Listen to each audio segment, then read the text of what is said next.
Hi everyone. My name is Emily Leayman, and I used to be the editor-in-chief of the Keystone when I attended KU until I graduated in December 2015. And now I am a local editor at Patch in Northern Virginia, which is the DC suburbs. And I hope everybody is having a good start to the semester and everybody's staying safe and well. So I wanted to tell you a bit about my time at the Keystone, um, just if it will be helpful to anybody and sort of provide some tips that I've learned since then. So I was a professional writing major, and I definitely knew that I wanted to pursue journalism. And so one of the first things that I got involved with was the Keystone.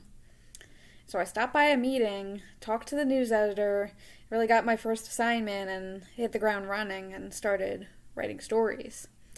And ultimately, I became the assistant news editor. And the news editor sort of took me under her wing and showed me the ropes, sort of taught me a little bit about, creating a news budget and doing the layout of the newspaper and things like that. And so when she ultimately moved on to become editor-in-chief, I became the news editor. And then one day myself, I became the editor-in-chief as well. And so I can honestly say that that position was one of the most rewarding experiences because I learned so much beyond just writing news stories. And journalism is so much more than that, especially today, in the digital age.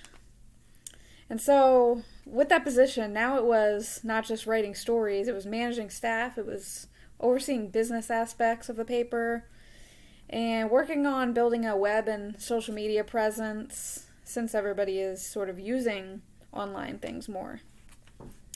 And so, I would say that for me, one of the biggest challenges was learning to manage a staff because that's something I really haven't done before.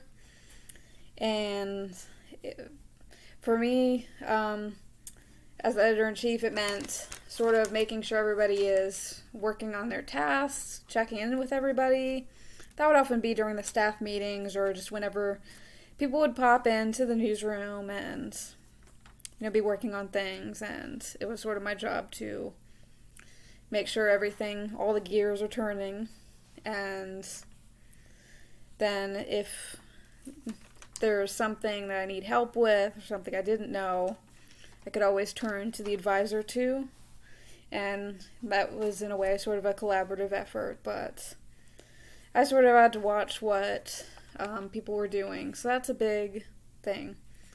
And even for others, beyond the editor-in-chief too, everybody in the staff, I think it's really valuable for everybody to get to know each other, the roles they do, and sort of, when they might work together, and just so they feel at ease to communicate with each other when, they might need to work on a task together. And I think just working with peers is one of the most important things that you could learn from this experience because really it comes in handy to be a good communicator in any workplace you go to, whether it's journalism or something else. And I'm still using that skill today. And so another invaluable thing that I experienced at the Keystone was professional development and networking opportunities. And one of the things that I did during my time as editor-in-chief was coordinating a couple staff trips to journalism conferences and, took a few people who were interested and had things that they wanted to learn about journalism or anything related in the journalism field and go to these conferences where we would attend sessions on different topics. And so there were a couple that we went to. We went to one in San Diego, one in Los Angeles, one in Philadelphia, and one little small one with a couple people in Harrisburg as well. So if that's something that you guys are interested in looking into, you can sort of start with some research online, get to know organizations that offer membership to college newspapers.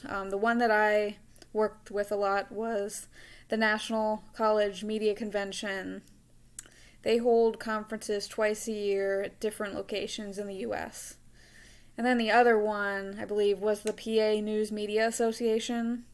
And that's more local things, I think, based in Harrisburg and probably other places in the state.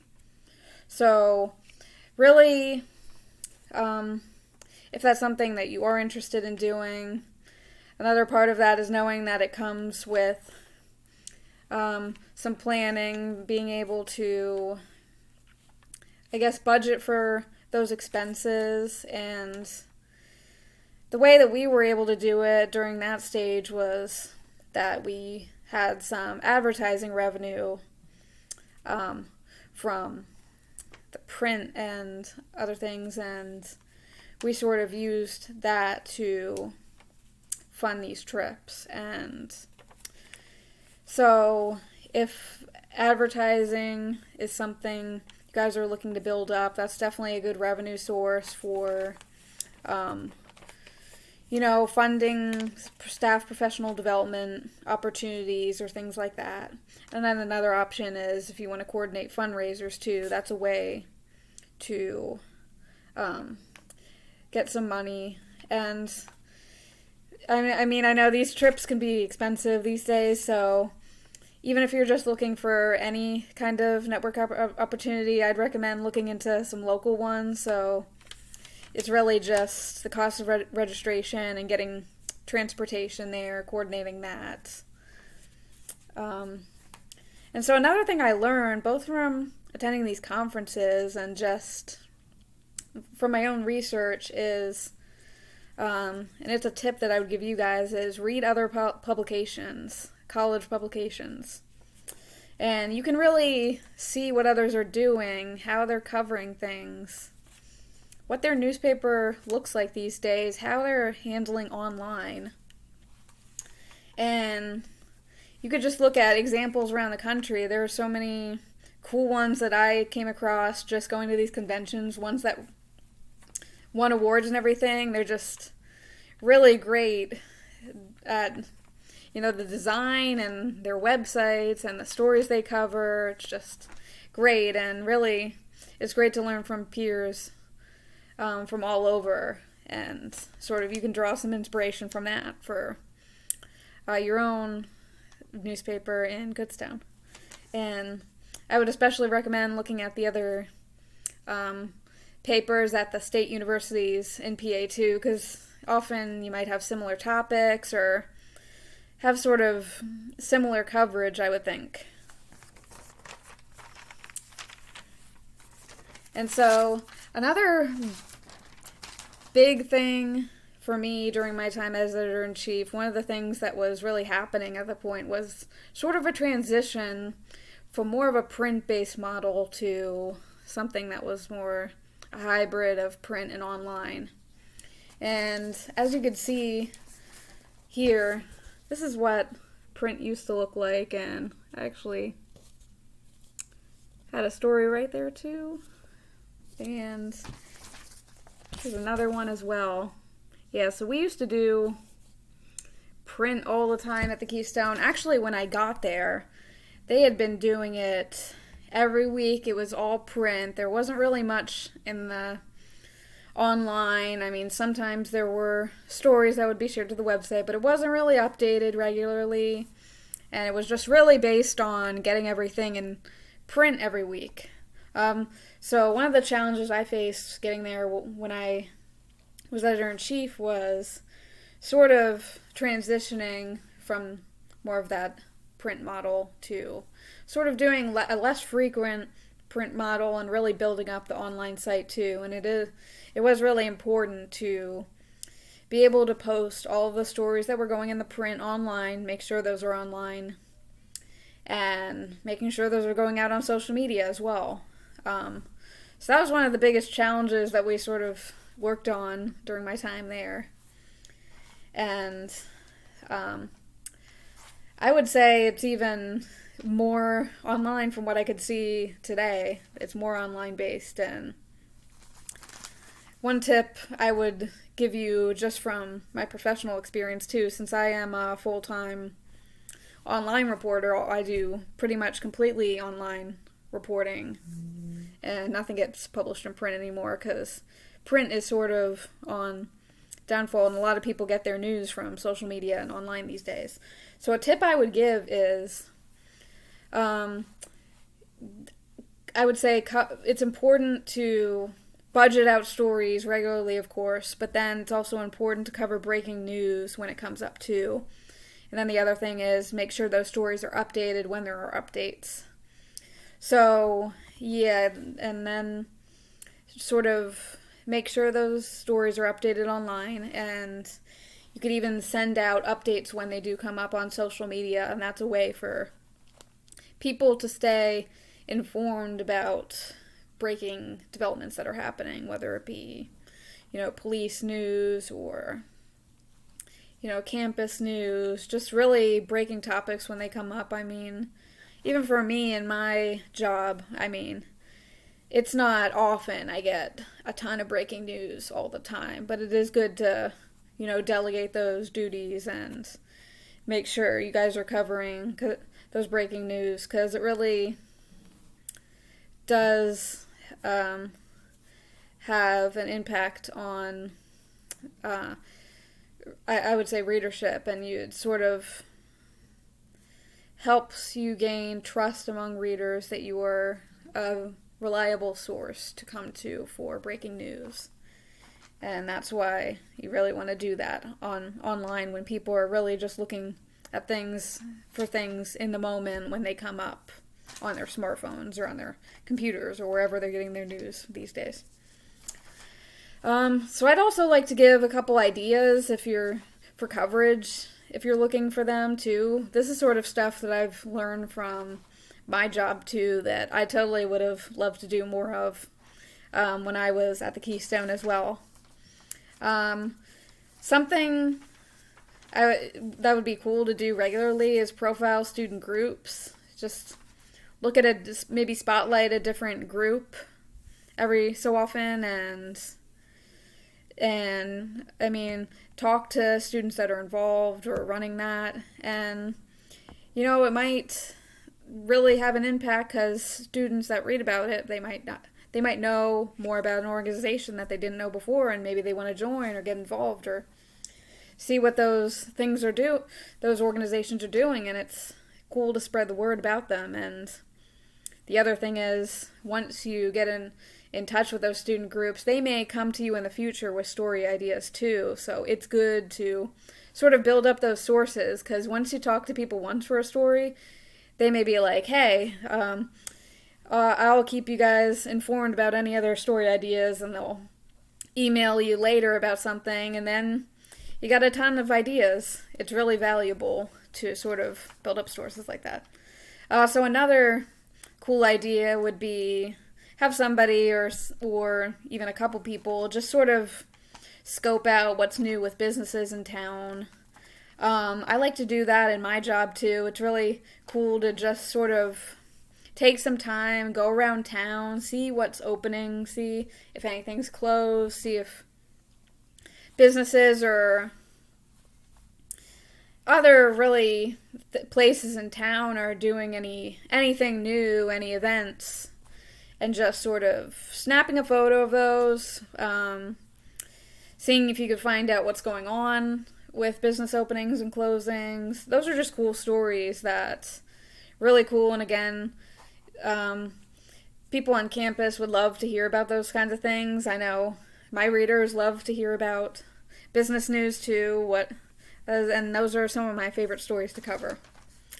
Other idea, you could do call-outs for photos. I do this at my job a lot. It's really fun. I ask my readers to send me their photos on a specific topic, like, for example, first day of school, their pet photos, just different topics, or in your case, you could do something like snap a photo of your favorite place on campus, and it's just a cool way to get readers involved, and sometimes it really pays off, and they send photos, and you can make that literally into a story in itself, just like a photo gallery of people's photos, and then people will come and read and be like, hey, my photo's published. That's so cool.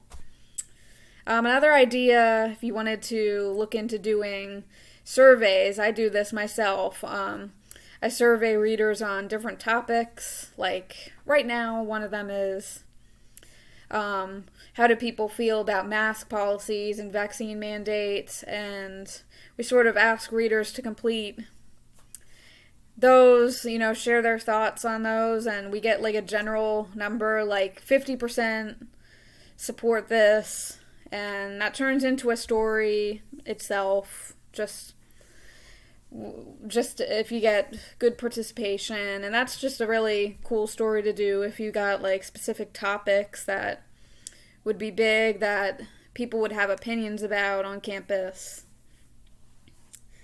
And then just really seeing if writers have specific beats they are passionate about, like if they want to review performances regularly, cover Kutztown, the town news, like the council meetings, cover what the campus leadership is doing, cover a specific sports team regularly. That's just an idea. If people are passionate about a specific topic, they can sort of follow those and, again, really develop story ideas and sources from that. So those are the ideas I would give for that. And now on to advice that I would give for you guys based on my experiences at the Keystone and the experiences I have now. One, again, I would say pursue your passions. If you want to write for the paper, do that. That's great. If you want to coordinate fundraisers, if you want to coordinate volunteer efforts of staff, get involved with like a local cleanup or whatever you want to do. Just, there's probably a way that you can find a way to incorporate it into the paper and just really just bring your passions into it and bring your creativity. Kind of like I brought my passion, I sort of learned about, we're organizing staff to attend conferences. That was one of the passions I had. So if you just have any ideas, you could always talk to your advisor about it, talk to others about it, and see if there's any interest. So, and then second, I would say if you're looking into a journalism or writing career, I would say definitely get to know social media, even if you're not the one specifically running the social media at the paper. I would say it's super important to share your stories on there, find news on there. I use Twitter to set alerts for specific accounts like police and fire, to get alerts from them when breaking news does happen. It's just a good way to find story ideas. Sometimes businesses will post on Facebook if they have anything going on. Just, yeah, there's like a multitude of ideas you can get from them. And it's just a good way to, I guess, really stay in the know as a journalist. And third, just when in your time here, ask questions. Ask questions from your advisors, your peers. They're professors. They're here to help, and you can really learn about, like I said, I mean, I would say it's the closest thing that I had before graduating college to actually having a job. So, I mean, if you want to learn about what it's like sort of being in the real world, this is really one of the closest things you could get. And so ask questions about, what it's like working or things like that. Just whatever you want to know, be curious and enjoy your time here. And so I hope the information that I'm giving was helpful. And if you want to know anything else, you are welcome to contact me. I have a card here if you can read that. That is my contact information. Email is emily.leayman@patch.com. Last name is spelled Leayman. So feel free to reach out if you have questions about what it's like working in the professional world, what my experience was like at KU, just anything. If you ever want to know, just reach out. And okay, thanks, guys. Hope you enjoy your time here at the Keystone and enjoy your year.